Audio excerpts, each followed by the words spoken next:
Audio Jungle.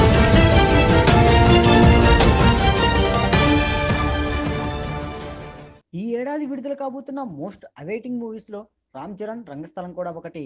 1980ల నాటి నేపథ్యంలో దర్శకుడు సుకుమార్ ఈ కథను తెరకెక్కిస్తుండటంతో సినిమాపై మరింత క్యూరియాసిటీ ఏర్పడింది.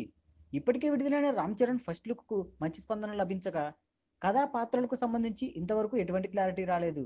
కొద్ది రోజులుగా అనసూయ పాత్ర గురించి మాత్రం ఆసక్తికర చర్చ జరుగుతోంది. రంగస్థలం సినిమాలో తనది అత్త పాత్ర కాదని ఇటీవలే క్లారిటీ ఇచ్చారు అనసూయ. ట్విట్టర్ చాట్లో ఒక అభిమాని రంగస్థలంలో మీరు అత్త పాత్ర చేస్తున్నారా అని అడిగిన ప్రశ్నకు బదులుగా నో అని చెప్పేశారు అనసూయ. తాజాగా తెరపైకి వచ్చిన ఊహాగానాల ప్రకారం రంగస్థలంలో అనసూయాది అత్త పాత్రనేని అంటున్నారు. అయితే ఆమె రామ్ చరణ్కు అత్తగా నటించడం లేదని, రంగమ్మత్త అనే పాత్రలో నటించబోతుందని టాక్. సాధారణంగా పల్లెటూళ్ళలో ఒకరినొకరు వరుసలతో పిలుచుకోవడం అలవాటు. బాబాయ్, మామ, అత్త ఇలా ప్రతి ఒక్కరిని ఏదో పేరుతో పిలుస్తుంటారు. ఈ నేపథ్యంలోనే అనసూయ పాత్రను కూడా రంగమ్మత్తగా తీర్చిదిద్దారట సుకుమార్. పల్లెటూళ్ళలో కొంతమంది ఉంటారు, అందరికీ తల్లో నాలుకగా మొదలుతూ కాస్త స్పెషల్గా కనిపిస్తారు.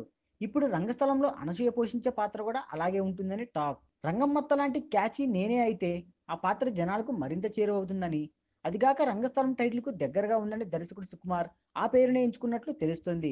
రామ్ చరణ్ రంగస్థలానికి ఒకప్పుడు మెగాస్టార్ సినిమాతో దగ్గరి ఛాయలు ఉంటాయని మొన్న మధ్య ఓ ప్రచారం జరిగింది. కానీ అందులో ఎటువంటి వాస్తవం లేదనేది ఇన్సైడ్ టాక్. ఇప్పటి వరకు కథకు సంబంధించి ఏ చిన్న క్లూ కూడా సుకుమార్ నుంచి రివీల్ కాలేదు. పాత్ర లుక్ను చూస్తుంటేనే ఖచ్చితంగా రామ్ చరణ్ గత సినిమాలకి ఇది భిన్నంగా ఉండే సినిమా అని అర్థమవుతోంది. నటనకు మంచి స్కోప్ ఉన్న సినిమా కావడంతో ఇందులో గనుక రామ్ చరణ్ మెప్పించగలిగితే ఇక ఆయన సినిమాకు తిరుగుండదనే చెప్పాలి.